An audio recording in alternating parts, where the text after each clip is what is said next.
तर स्वागत आहे तुमचं शेतकरी वाईब्सच्या चॅनलवरती।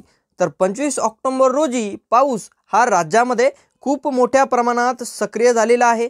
कारण प्रादेशिक हवामान केंद्राने एकूण 33 जिल्ह्यांसाठी येलो अलर्ट हा देण्यात आलेला आहे आणि एकंदरीत 33 जिल्ह्यांमध्ये देखील पाऊस व विजांचा कडकडाट हा पाहायला मिळणार आहे।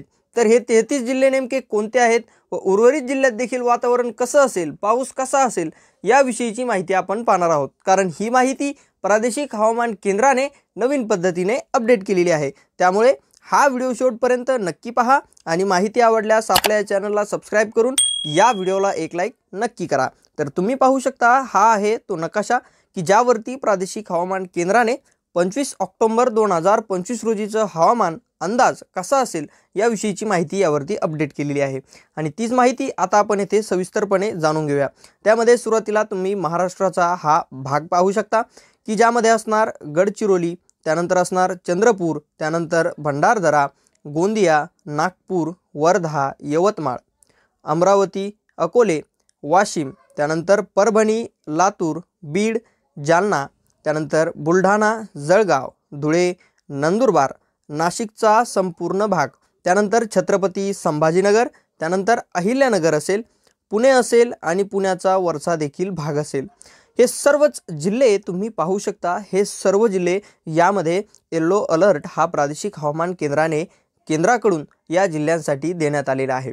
आणि त्यानंतर यामध्ये विशेष बाब म्हणजे तुम्ही पाहू शकता की या सर्वच जिल्ह्यामध्ये एक कॉमन साइन, एक कॉमन चिन्ह म्हणजे विजेचं साइन असणार आहे। याचा अर्थ असा होतो की या सर्वच जिल्ह्यामध्ये सतर्कतेचा इशारा व त्याचबरोबर विजेंचा कडकडाट हा होणार आहे अशा प्रकारची माहिती यामधून समोर येते। तर तुम्ही पाहू शकता हे जे सर्व जिल्हे की जे आपण रेड कलरमध्ये टिक केलेले आहेत ते सर्व येलो अलर्टमध्ये आहे आणि या जिल्ह्यामध्ये एकंदरीत पाहता 25 ऑक्टोबर रोजी पाऊस देखील होण्याची शक्यता आहे। येथे पाऊस तर होईलच, ढगाळ वातावरण देखील राहील व त्याचबरोबर येथे विजांचा कडकडाट हा देखील पाहायला मिळेल अशा प्रकारची माहिती येथून समोर येते। आणि तुम्ही पाहू शकता यामध्ये विशेष बाब येथे विजेचं साइन आहे याचा अर्थ देखील आत्ताच आपण पाहिला व त्यानंतर आता आपण यामधील उर्वरित जिल्हे जे काही आहेत त्याविषयीची माहिती येथे पाहूया। त्यानंतर तुम्ही पाहू शकता येथे उर्वरित जिल्हे आहेत की ज्यामध्ये सोलापूर असेल, धाराशिव असेल, पुणे असेल, त्यानंतर पुण्याचा वरचा देखील भाग आहे, त्यानंतर रायगड आहे, त्यानंतर साताऱ्याचा संपूर्ण भाग, त्यानंतर सांगली, रत्नागिरी व सिंधुदुर्ग इथे तुम्ही हे सर्व जिल्हे पाहू शकता।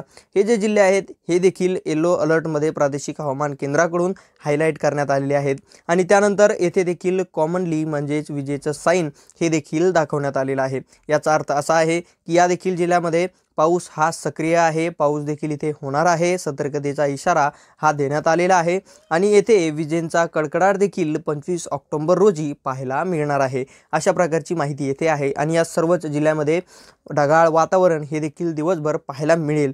त्यानंतर आपण उर्वरित जिल्हे पाहूया की ज्यामध्ये खास करून सिंधुदुर्ग आहे, त्यानंतर तुम्ही येथे पाहू शकता पालघर आहे आणि ठाणे आहे। हे 3 जिल्हे असे आहेत, हे 3 भाग असे आहेत की येथे येलो अलर्ट तर आहे पण येथे ढगाचं जे साइन आहे ते दाखवण्यात आलेलं आहे। तुम्ही पाहू शकता या 3 ठिकाणी येथे पालघर, ठाणे व येथे सिंधुदुर्ग या 3 जिल्ह्यांसाठी ढगाचं साइन आहे म्हणजेच येथे सतर्कतेचा इशारा आणि त्याचबरोबर मुसळधार ते अतिमुसळधार पाऊस होण्याची शक्यता ही 25 ऑक्टोबर रोजी 24 तासामध्ये वर्तवण्यात आलेली आहे। आणि या अंदाजानुसार येथे ढगाळ वातावरण असेल आणि येथे जोरदार ते अति जोरदार पाऊस हा होईलच अशा प्रकारची माहिती ही प्रादेशिक हवामान केंद्राने दिलेली आहे।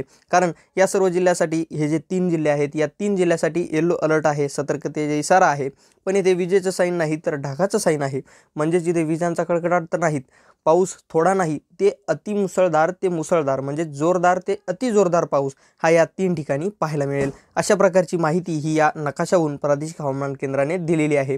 आणि त्यानंतर आपण एक पाहू शकता ती म्हणजे मुंबईमध्ये देखील विजेंचा कडकडाट आहे, येलो अलर्ट आहे।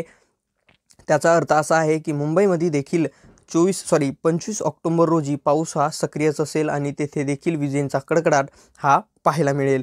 त्यानंतर तुम्ही पाहू शकता आता आपण उर्वरित 3 जिल्हे पाहू शकता की ज्यामध्ये नांदेड, हिंगोली आणि त्यानंतर कोल्हापूर व कोल्हापूरचा संपूर्णच भाग की ज्यामध्ये कोल्हापूरचा मेन भाग आहे आणि त्यानंतर समुद्र किनाऱ्याचा देखील भाग आहे की ज्यामध्ये सर्वीकडेच तुम्ही पाहू शकता ग्रीन अलर्ट आहे सर्वीकडेच म्हणण्यापेक्षा हे 3 जिल्हे असे आहेत की ज्यामध्ये नांदेड, हिंगोली आणि कोल्हापूर या 3 जिल्ह्यासाठी ग्रीन अलर्ट हा देण्यात आलेला आहे। म्हणजेच इथे तुम्ही पाहू शकता माहिती नो वॉर्निंग नो ॲक्शनचा इशारा या 3 जिल्ह्यांसाठी प्रादेशिक हवामान केंद्राकडून दिलेला आहे। पण येथे एक विशेष बाब तुम्ही पाहू शकता ती म्हणजे येथे विजेचं साईन आहे। म्हणजेच या जिल्ह्यामध्ये जरी येलो अलर्ट नसला, जरी सतर्कतेचा इशारा नसला तरी येथे विजेचं कडकडाट हा पाहायला मिळेल। आणि याच अंदाजावरून तुम्ही पाहू शकता की हे जे 3 जिल्हे आहेत हे 3 जिल्हे तुम्ही पाहू शकता, पण या 3 जिल्ह्यांच्या आसपासचे जेवढे देखील भाग आहेत, जेवढे देखील जिल्हे आहेत त्या सर्वच जिल्ह्यांमध्ये येलो अलर्ट आहे। तर येथे सिंधुदुर्ग पाहू शकता, या सिंधुदुर्गमध्ये कोल्हापूरचा जवळील जिल्हा जो आहे सिंधुदुर्ग, या सिंधुदुर्गमध्ये तुम्ही पाहू शकता जोरदार ते अति जोरदार पाऊस होण्याची शक्यता आहे। म्हणजेच या जिल्ह्याचे इफेक्ट्स जे आहेत ते कोल्हापूरला देखील, कोल्हापूरच्या काही भागामध्ये जाणवतील।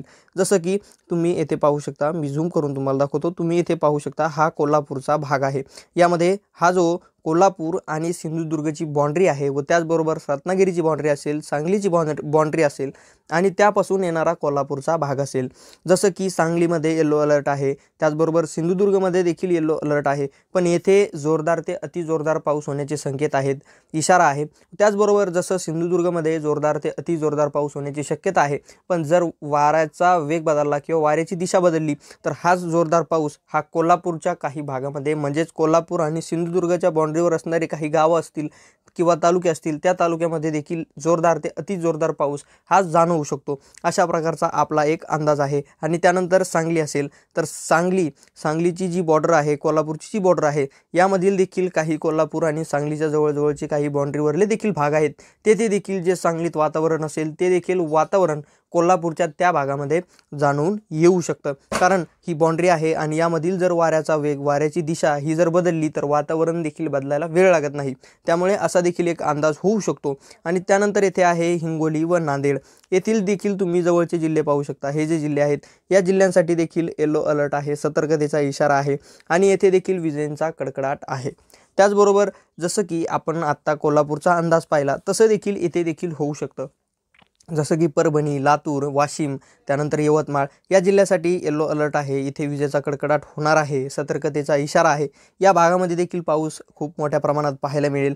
जसं की या जिल्ह्यांचा इफेक्ट आहे तसंच जर वाऱ्याची जी दिशा आहे ती जर बदलली तर देखील हिंगोली असेल किंवा नांदेड असेल या भागात देखील, या भागाच्या बाउंड्रीवरील, ही बाउंड्री तुम्ही पाहू शकता, या बाउंड्रीवरील काही तालुक्यांमध्ये, त्या तालुक्याच्या गावामध्ये या वातावरणालगत वातावरण इफेक्ट करून येथे देखील पाऊस हा पडू शकतो। अशा प्रकारचा देखील आपला एक अंदाज आहे। तर तुम्ही पाहू शकता हा आपल्या महाराष्ट्र राज्याचा नकाशा आहे की ज्यावरती प्रादेशिक हवामान केंद्राने हवामान अंदाज हा दिलेला आहे की जो येलो अलर्टमध्ये असेल किंवा विजांचा कडकडाट असेल। यामध्ये तुम्ही पाहू शकता, यामध्ये आता 100% 90% म्हणण्यापेक्षा 95% आपण म्हणू शकतो, 95% जिल्हे हे येलो अलर्टमध्ये आहेत। 95% जिल्ह्यांमध्ये पाऊस हा सक्रिय असणार आहे आणि उर्वरित जे 3 जिल्हे आहेत की ज्यामध्ये फक्त ग्रीन अलर्ट आहे। पण हे जे हवामान आपल्या राज्यातलं आहे या हवामानानुसार या जिल्ह्यामध्ये देखील पाऊस खूप मोठ्या प्रमाणात पाहायला मिळू शकतो जर वाऱ्याची दिशा ही जर बदलली तर तुम्ही पाहू शकता। आणि या नकाशावरील 3 असे ठिकाण आहेत की ज्यामध्ये पालघर, ठाणे असेल आणि खाली सिंधुदुर्ग असेल, या 3 ठिकाणी जोरदार ते अति जोरदार पाऊस होण्याची शक्यता आहे। आणि त्यानंतर मात्र उर्वरित जिल्ह्यामध्ये तर पाऊस एवढा जोरदार ते अति जोरदार दाखवण्यात आलेला नाही, पण नुकसानीसाठी किती पाऊस लागतो त्या म्हणजे जेवढी पाऊस लागतो तेवढा तर होऊ शकतो। त्याप्रमाणेच इथे तुम्ही पाहू शकता जेवढ्या जिल्ह्यामध्ये बाकीचे हे 3 जिल्हे सोडता, कारण येथे जोरदार ते अति जोरदार पाऊस आहे, त्यानंतर त्या बाकीचे राज्यातील बाकीचे जिल्हे पाहू शकता, म्हणजे संपूर्ण जिल्हे आहेत की ज्यामध्ये येलो अलर्ट आणि विजेचा कडकडाट आहे, तेथे देखील पाऊस हा खूप मोठ्या प्रमाणात पाहायला मिळू शकतो। कारण गेल्या 2-3 दिवसापासून जो प्रादेशिक हवामान केंद्र अंदाज देते त्या अंदाजानुसारच पाऊस हा राज्यात पाहायला देखील मिळतोय। काही ठिकाणी ढगाळ वातावरण आहे तर काही ठिकाणी जोरदार पाऊस होतोय, काही ठिकाणी थोडा पाऊस होतोय, पण पाऊस हा 100% होतोय। कारण प्रादेशिक हवामान केंद्राचा जो अंदाज आहे, ज्या ठिकाणी ज्या जिल्ह्यांसाठी येलो अलर्ट आहे, ज्या ठिकाणी मुसळधार पाऊस ते जोरदार पाऊस दाखवण्याची शक्यता आहे, तेथे तशा प्रकारचा पाऊस हा देखील पाहायला आपल्याला मिळत आहे। तर हा होता 25 ऑक्टोबर 2025 रोजीचा हवामान अंदाज। यावरती काही जिल्ह्यांना कशा प्रकारचे अंदाज देण्यात आलेले आहेत, कुठे कुठे कसा पाऊस होणार आहे, कोणत्या जिल्ह्यामध्ये कसं हवामान असणार आहे, या सर्व विषयांची माहिती आपण पाहिलेली आहे। ही माहिती जर तुम्हाला आवडली असेल तर आपल्या या चॅनलला सबस्क्राईब करून या व्हिडिओला एक लाईक नक्की करा म्हणजेच उद्याचा व त्याच्यानंतरचा देखील हवामान अंदाज त्याची जी अपडेट आहे ती सर्वात आधी तुम्हाला पोहोचेल। त्यामुळे हा व्हिडिओ एक लाईक नक्की करून आपल्या चॅनलला सबस्क्राईब नक्की करा, म्हणजेच अशाच सर्व अपडेट्स तुमच्यापर्यंत पोहोचत राहतील।